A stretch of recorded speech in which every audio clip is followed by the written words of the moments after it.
Minecraft का एक ऐसा बायोम जिसमें पूरा पेड़ ही पेड़ है और जहाँ पर बहुत सारे मॉब्स स्पॉन होते रहते हैं और जिसमें मैं सरवाइव करने वाला हूँ पूरे के पूरे 100 डेज। स्पॉन होते ही पास में एक रूइंड पोर्टल था जिसमें मेरे को काफी बढ़िया बढ़िया लूट मिला। गेम के स्टार्टिंग में ही इतना सारा आइटम मिलना नामुमकिन होता है तो काफी ज्यादा बढ़िया था और इसीलिए वुड काटने से पहले ही मेरे पास गोल्डन एक्स आ चुका था जो कि काफी ज्यादा बढ़िया था। और उसके बाद मैंने कोबलस्टोन के कुछ टूल्स वगैरह बनाए और सीधा चले गया चिकन वगैरह को लाने के लिए, क्योंकि इस गेम में सर्वाइव करने के लिए खाना काफी ज्यादा इंपॉर्टेंट है। और फाइनली कोबलस्टोन को कलेक्ट करने के बाद एक फर्नेस बनाकर मैंने अपने चिकन को पकने के लिए रख दिया। फाइनली मैं कुक्ड चिकन को कलेक्ट करने के बाद एक्सप्लोरेशन करना स्टार्ट कर दिया। मुझे मिला बहुत बड़ा केव और उसके बाद मैंने काफी ज्यादा एनिमल्स वगैरह को भी मारा क्योंकि मुझे चाहिए था मीट और प्लस में वूल भी, क्योंकि मुझे बेड बनाना था। और काफी टाइम बाद मेरे पास दोनों चीज इकट्ठे हो चुके थे और सीधा मैंने बना लिया एक अपने लिए बेड। और नेक्स्ट डे होते ही मेरे को एक और रूइंड पोर्टल मिला जिसमें एवरेज ही लूट मिला मेरे को। चेस्ट का सभी सामान कलेक्ट करने के बाद चेस्ट को भी मैंने कलेक्ट कर लिया और सीधे चले गया सीड्स लाने के लिए। थोड़े बहुत माइनिंग करने पर मुझे मिला कॉपर, कोल और उसके साथ ही 2 आयरन भी मिले जिसको मैंने कलेक्ट कर लिया। और बेस बनाने के लिए थोड़े बहुत वुड की कटाई भी करने लगा।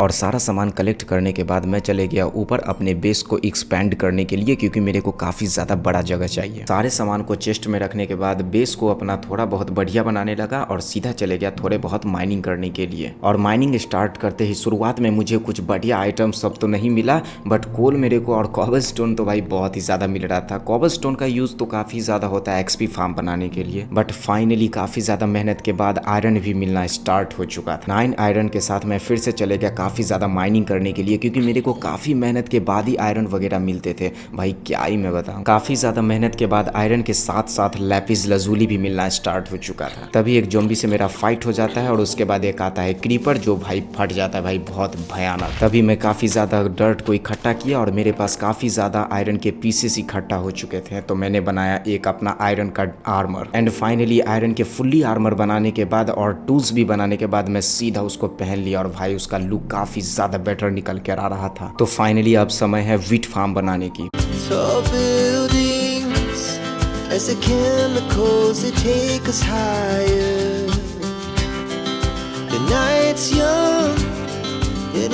फार्म बनाने के लिए वाटर बकेट चाहिए और मेरे पास आयरन ही नहीं थे, मैंने खर्च कर दिया। तो मैं गया माइनिंग करने के लिए और भाई वहां जाके बहुत ही खराब मोमेंट हो गया। मुझे पता ही नहीं चला कब क्या हुआ, मैं कैसे गिरा और कैसे अंधेरे में भाई मार दिया कौन, पता ही नहीं क्या हुआ। और मैं दोबारा से गया वहीं पर सारा सामान कलेक्ट करने के लिए और भाई साहब मैं क्या ही बताऊं, पूरा मैंने एक्सप्लोर कर लिया और मेरा सामान गायब हो चुका था। तो फिर से मैं स्टार्ट हो गया आयरन को कलेक्ट करने के लिए और तभी क्रीपर, ज़ॉम्बी और एक दो नहीं काफी ज्यादा मॉब से मेरी फाइट हो जाती है। तो ज़ॉम्बी को तो मैंने मार दिया और जैसे ही गया क्रीपर को मारने के लिए भाई वो मर ही नहीं रहे थे और फाइनली भाई बहुत ही गलत हो जाता, पीछे क्रीपर फट गया मेरे पीछे। और जैसे ही मैंने आयरन देखा उसको कलेक्ट कर लिया और भाई साहब फिर से आ गया मेरे पास ढेर सारे मॉब से फाइट करने के लिए। और जैसे तैसे करके थोड़े बहुत आयरन को मैंने इकट्ठा कर ही लिया। 26 आयरन के साथ में चले गया घर और फर्नेस में मैंने स्मेल्ट होने के लिए रख दिया। दोनों फर्नेस में आयरन को रखने के बाद मैं बना लिया 2 वाटर बकेट और सीधे चले गया वाटर लाने के लिए। अनलिमिटेड वाटर रिसोर्स बनाकर फार्मिंग के काम को कंटिन्यू कर दिया। अब फाइनली मैं अनलिमिटेड ब्रेड बना सकता हूँ। भाई साहब क्या ही मेहनत लगी है इसको बनाने के लिए। फाइनली स्मेल्ट हुए आयरन से मैंने दोबारा आयरन के फुल्ली आर्मर बना लिए भाई साहब, बट हेलमेट बनाने के लिए मेरे पास आयरन बचे हुए नहीं थे। तो फाइनली मैं दोबारा से आया आयरन की माइनिंग करने के लिए। तो आयरन को इकट्ठा करके एंड उसको स्मेल्ट करके मैंने हेलमेट बना ही लिया एंड उसको पहनकर एनिमल बेस बनाने लगा।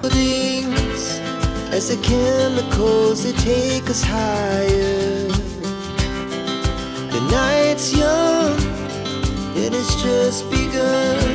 तो एनिमल को ऊपर लाने के लिए मैंने एक एक्सपेरिमेंट किया जो कि काफी ज्यादा बेटर रिजल्ट निकल कर आ रहा था। एंड फाइनली मैंने जैसे तैसे करके शिप को ऊपर ले आया एंड उसके लोकेशन पर ले जाकर उसको 2 पार्ट में डिवाइड कर दिया, जिसमें दूसरा पार्ट में रहने वाला है अपना काव। एंड फाइनली गाइस यार मैं काफी ज्यादा मशक्कत करने के बाद काव को भी मैं अपने बेस पर ले आया, यानी उसके बेस पर। एंड कोई भी एनिमल आपस में ब्रीड करे उसके लिए मेरे को 2-2 संख्या में लाना होगा। तो फाइनली मेरे पास 2 काव और 2 शिप भी हो चुके थे और दोनों को मैंने लोकेशन भी अलग अलग बांट दिया था। एंड फाइनली उसके बाद सीधा जाकर मैंने बनाया एक पिकैक्स और सीधा चले गया माइनिंग करने के लिए। और इस बारी माइनिंग में मुझे चाहिए काफी ज्यादा डायमंड ताकि मैं अपना टूल्स, आर्मर और नेदर पोर्टल बना सकूं। और इस बारी माइनिंग में मुझे रेड स्टोन डस्ट के साथ गोल्ड के काफी ज्यादा ब्लॉक्स भी मिले एंड 14 गोल्ड के साथ मेरे को मिल चुका था डायमंड के कुछ ब्लॉक्स। भाई साहब अलग ही मूवमेंट होने वाला है। और मैंने डायमंड्स के ब्लॉक खोजे और फाइनली भाई साहब मेरे ऊपर 2 ज़ॉम्बी अटैक कर दिए, तो मैंने दोनों को एक एक करके मार दिया। और दोनों ज़ॉम्बी को मारने के बाद मेरे को और भी ज्यादा डायमंड्स के ब्लॉक दिखे और मैं जैसे ही अंदर माइनिंग करता गया भाई साहब मेरे को एक साथ बहुत सारे डायमंड्स के ब्लॉक दिखे। अब तो भाई डायमंड की कोई भी कमी नहीं होने वाली है क्योंकि मेरे को और भी ज्यादा यहाँ पर ढेर सारे डायमंड्स के ब्लॉक मिल रहे थे भाई साहब। और फाइनली सारे डायमंड्स के ब्लॉक को काटने के बाद मैंने एक बारी चेक करने गया तो फाइनली भाई साहब 25 डायमंड्स हो चुके थे। तो डायमंड के पिकैक्स और स्वर्ड को बनाने के बाद सीधा चले गया ऑब्सीडियन को कलेक्ट करने के लिए। तो मैंने ढेर सारे ऑब्सीडियन को कलेक्ट किया क्योंकि मुझे बनाना था नेदर पोर्टल।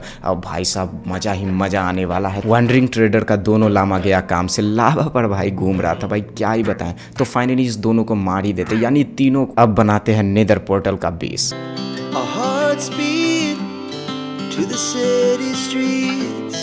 फाइनली बेस तैयार होने के बाद मैं सीधा नेदर पोर्टल को बनाने में लग गया और काफी ज्यादा इसमें डिजाइनिंग वगैरह भी किया और इसका लुक काफी ज्यादा बेटर निकल कर आ रहा था। तुम लोग खुद ही देख लो भाई इसका लुक कितना ज्यादा बढ़िया निकल कर आ रहा है। तो मैंने डायमंड के फुल्ली आर्मर को बना लिया और उस टाइम मैंने रिकॉर्डिंग करना ही भूल गया था। बट पैंट मैंने पहना हुआ है गोल्ड के क्योंकि मैं जाने वाला हूँ नेदर में, जिससे पिगली मेरे को परेशान न करे। तो गोल्ड भी मेरा स्मेल्ट हो चुका है। अब मैं फाइनली रेडी हूँ नेदर में जाने के लिए, तो जल्दी से चलते हैं, लेट्स गो। तो मैंने सील्ड भी बना ही लिया और चले गया सीधे नेदर में जाने के बाद मैं वहां पर काफी ज्यादा एक्सप्लोरेशन में लग गया और तभी मेरा मुलाकात होता है एक बहुत ही प्यारे होगलिन से। तो फाइनली मैंने उसको मारा और मैंने देखा बगल ही में था नेदर फोर्ट्रेस। भाई क्या ही बताऊं मैं, फोर्ट्रेस में जाते ही विदर स्केलेटन तो मेरे को मिल ही गया, तो मैंने उसको मार दिया। तो जितने भी मेरे को नेदर क्वार्ट्ज वहां पर मिले तो मैंने सारे को कलेक्ट कर लिया और तभी मुलाकात हो जाता है मेरे को ब्लेज से, जो कि काफी ज्यादा फायर अटैक दे रहे थे मेरे ऊपर। तो थोड़े बहुत ब्लेज को मार के मैंने एक चेस्ट को लूट लिया और चेस्ट को लूटने के बाद मैंने कुछ ब्लेज को मारा और फिर से मेरे को चेस्ट मिला जिसमें 3 डायमंड्स भी मिले। और ब्लेज का स्पॉनर तो नीचे था इसलिए मेरे को काफी ज्यादा दिक्कत हो रहा था उसके पास जाने में। तो मैं आया घर और तीनों डायमंड को चेस्ट में रखकर मैं वहीं पर सो गया और मेरे को खाना ही खत्म हो गया था। तो मैंने काफी ज्यादा एनिमल्स वगैरह को मारकर मीट इकट्ठा कर लिया क्योंकि मुझे नेदर में जाना था। और फिर से विदर स्केलेटन से स्टार्ट करके मैंने काफी ज्यादा ब्लेज को भी मारा क्योंकि मुझे चाहिए था ढेर सारा ब्लेज रोड। और यहाँ का ब्लेज भाई बहुत ही ज्यादा खतरनाक था। एक बारी में 3-3, 4-4 ब्लेज आकर मेरे ऊपर अटैक कर रहे थे, पता नहीं किधर से आकर। और ऊपर से विदर स्केलेटन तो मेरा पीछा छोड़ ही नहीं रहे थे, मुझे अलग से इसको देखना पड़ रहा था। और तभी मैं काफी ज्यादा एक्साइटमेंट में चला गया और काफी ज्यादा ब्लेज को मारने में लग गया,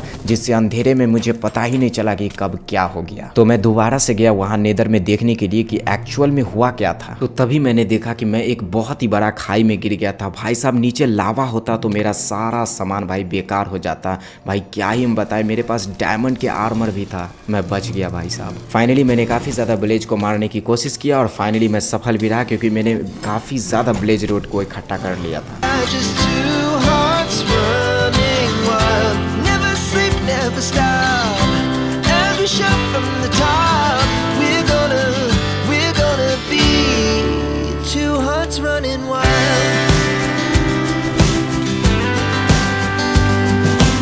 उसके बाद मैंने एक हॉगलिन को मारा और सीधा अपने ओवरवर्ल्ड में वापस आ गया। और इतना ब्लेज को मारने के बाद ओनली 5 ब्लेज रोड इकट्ठे हुए। थोड़ी देर बाद मैंने पिगलिन से काफी ज्यादा ट्रेड करना स्टार्ट कर दिया ताकि मेरे को काफी बढ़िया बढ़िया आइटम सब मिले।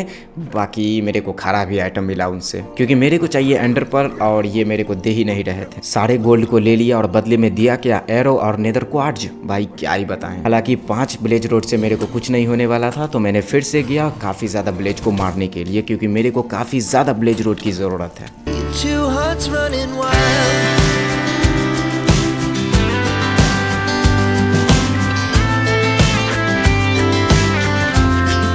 ब्लेज रोड को इकट्ठा करने के बाद मैं नेदर में काफी ज्यादा वुड की कटाई करने लगा और सीधा चले आया अपने ओवरवर्ल्ड में। और यहाँ पर पिगलिन, अबे तू नीचे जाके मर। और उसके बाद मैंने एक्सपी फार्म बनाने के लिए काफी ज्यादा आइटम सबको कलेक्ट करना स्टार्ट कर दिया और सीधे चले गया थोड़े बहुत फार्मिंग करने के लिए और सारे सीड्स को रीप्लांट भी कर दिया और थोड़े बहुत खाने के भी इकट्ठा कर लिया जैसे ब्रेड और फिश वगैरह। हालांकि मेरे को हॉपर बनाना था तभी मैं एक्सपी फार्म बना सकता हूँ, तो मेरे को कुछ आयरन की जरूरत थी तो मैं माइनिंग करने के लिए आ गया। सारा रेडी है, बनाते हैं XP फार्म को।